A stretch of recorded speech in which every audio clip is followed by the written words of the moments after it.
Summer camp is supposed to be a place of innocence, where children learn independence, make lifelong friendships, and create memories that sustain them through adulthood.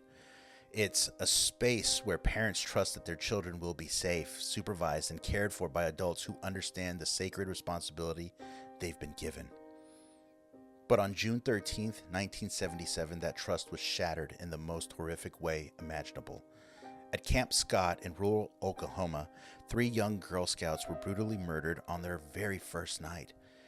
The case would expose shocking security failures, raise disturbing questions about the investigation, and ultimately leave a community forever changed.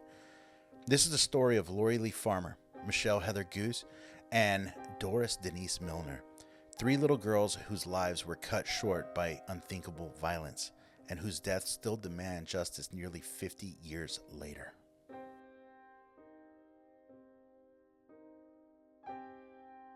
Camp Scott sat nestled in the rolling hills of Mays County, Oklahoma, about 40 miles east of Tulsa. For nearly 5 decades, it had been a beloved Girl Scout retreat, a place where thousands of young women had spent summers learning outdoor skills, building confidence, and forming bonds that lasted lifetimes. The camp sprawled across 410 acres of beautiful Oklahoma wilderness, with cabins grouped into units named after Native American tribes. Each unit housed about 30 girls, supervised by counselors who were often just teenagers themselves, young women who had grown up at Camp Scott and returned as leaders. But Camp Scott had problems that weren't immediately visible to the families who trusted it with their daughters. The camp was chronically underfunded, understaffed, and poorly secured. The isolation that made it feel like a magical retreat was also meant it was miles from law enforcement, medical facilities, and any kind of immediate help.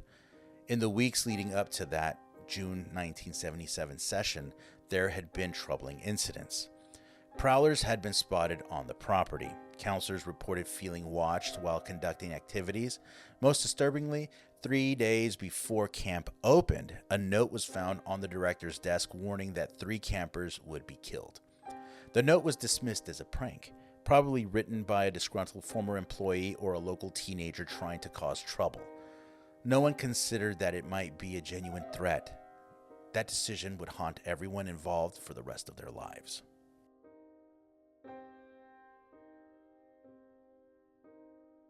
Lori Lee Farmer was 8 years old, the youngest of 3 victims.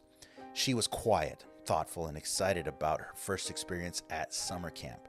Her parents, AJ and Sherry Farmer, had saved money to send her to Camp Scott because they believed it would help her build confidence and social skills. Michelle Heather Guse was 9, a vibrant, outgoing girl who made friends easily and threw herself wholeheartedly into new experiences. She'd been looking forward to the camp for months, planning activities and talking excitedly about the independence she'd have. Doris Denise Milner, 10 years old, was the most experienced of the 3.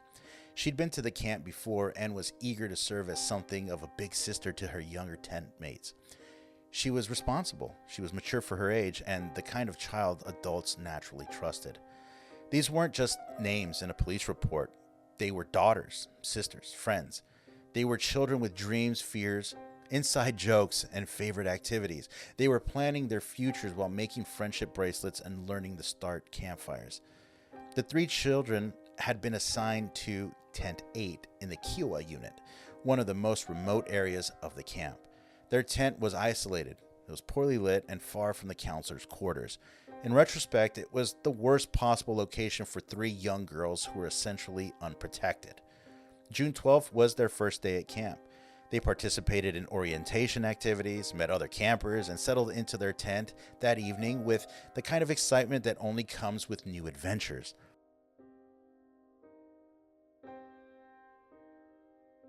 The timeline of what happened that night is based on survivor testimony, physical evidence, and the killer's own actions, but much of it remains shrouded in uncertainty because the 3 people who could tell us exactly what occurred were silenced forever. Around 1:30 a.m. on June 13th, several campers and counselors heard disturbing sounds coming from the direction of the Kiowa unit. Screams, crying, what sounded like someone pleading, "Please don't," over and over again. But here's where the institutional failures begin to compound the tragedy. When counselors heard these sounds, they assumed it was just typical camp drama, homesick campers, nightmares, or kids playing pranks. No one investigated. No one checked on the girls in Tent 8.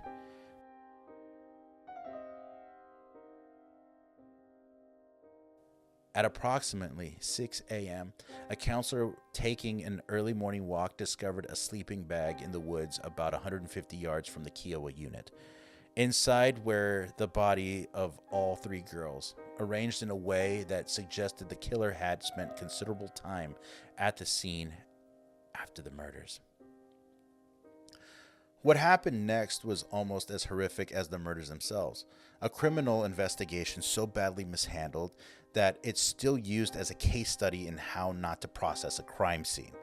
Local law enforcement had virtually no experience with homicide cases, especially ones involving multiple victims and sexual assault. The scene was contaminated within hours as investigators, camp staff, and even journalists trampled through evidence. Crucial evidence was lost or destroyed. The tent where the girls were killed was cleaned and moved before proper forensic analysis could be completed. Potential witnesses weren't interviewed systematically. Physical evidence was stored improperly, compromising its future usefulness. But even with these massive investigative failures, law enforcement quickly developed a prime suspect, Gene Leroy Hart, a 33-year-old Cherokee man who had escaped from the Oklahoma State Penitentiary 4 years earlier. Hart had a criminal history that made him an obvious suspect.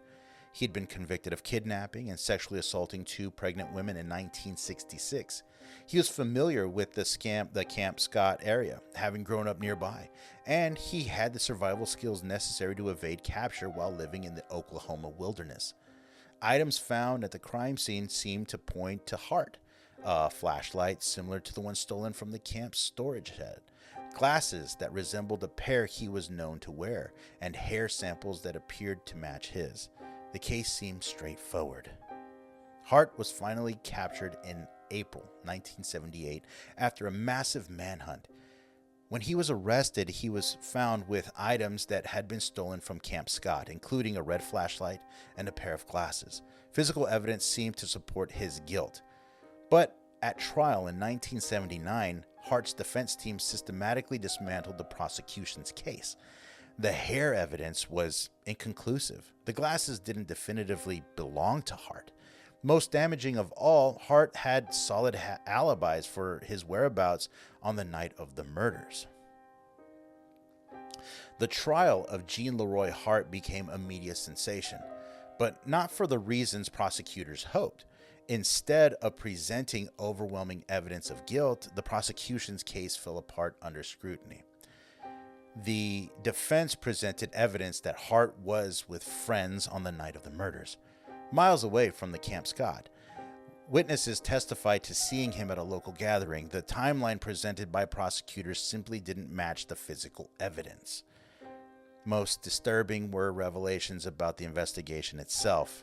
Evidence had been mishandled, witness statements had been altered, and crucial forensic analysis had been conducted improperly. The defense argued that Hart was being railroaded because of his race and criminal history. On March 30th, 1979, after 11 hours of deliberation, the jury returned a verdict, not guilty on all counts. Gene Leroy Hart walked free, and the families of 3 murdered children were left without justice. The acquittal was devastating for the victims' families, but it was only the beginning of their lifelong struggle for answers. Hart died of a heart attack in prison just 2 months after his acquittal, while serving time for unrelated charges. With his death, any hope of getting definitive answers about his involvement seemed to die as well. But the case wasn't closed. In 2008, advances in DNA technology allowed investigators to re-examine evidence that had been preserved from the crime scene. The results were inconclusive. The DNA evidence neither confirmed nor ruled out Hart's involvement. Nearly 50 years later, the Camp Scott murders remain officially unsolved. While many investigators still believe Gene Leroy Hart was responsible, others point to evidence that suggests the case is far more complex than originally believed. The note found 3 days before the murders has never been adequately explained. Handwriting analysis was inconclusive, and its specific threat to kill 3 campers suggests a level of premeditation that doesn't match the profile of an opportunistic attack. There's also the question of how the killer knew the layout of Camp Scott so intimately. The remote location of Tent 8, the security weaknesses, and the escape routes used all suggest someone with extensive knowledge of the facility, possibly someone who had worked there or visited frequently. Some investigators have explored the possibility that the murders were committed by someone within the Girl Scout organization itself, perhaps a staff member or volunteer who had legitimate access to the camp and detailed knowledge of its operations. More recently, attention has focused on other suspects who were in the area at the time but weren't thoroughly investigated during the original inquiry. Local residents with histories of violence, transients who might have been passing through, or even organized criminals who might have used the remote location for their own purposes.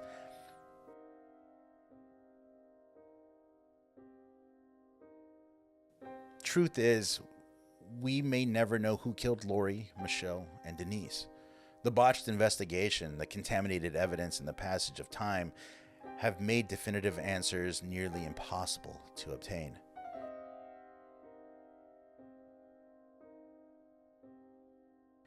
Camp Scott never reopened after the murders. The Girl Scouts of Eastern Oklahoma disbanded, unable to recover from the tragedy. The land was eventually sold, and today, few traces remain of what was once a beloved summer retreat. But the legacy of Lori, Michelle, and Denise lives on in the improved safety protocols that now exist at youth programs across the country. Background checks became standard, security measures were enhanced, and staff training was expanded to include the threat recognition and emergency responses.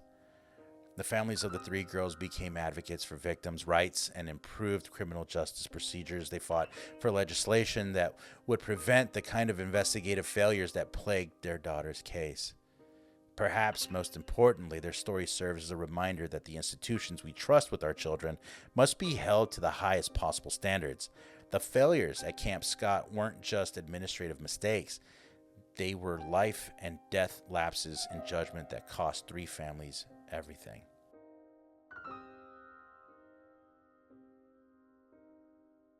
If their story has moved you, please subscribe to this channel and share the episode.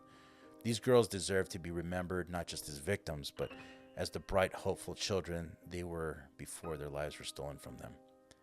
And if you work with children in any capacity, whether at camps, schools, sports programs, or community organizations, please remember that the safety of those children is your most sacred responsibility. Ask the hard questions, demand proper training, insist on adequate security measures.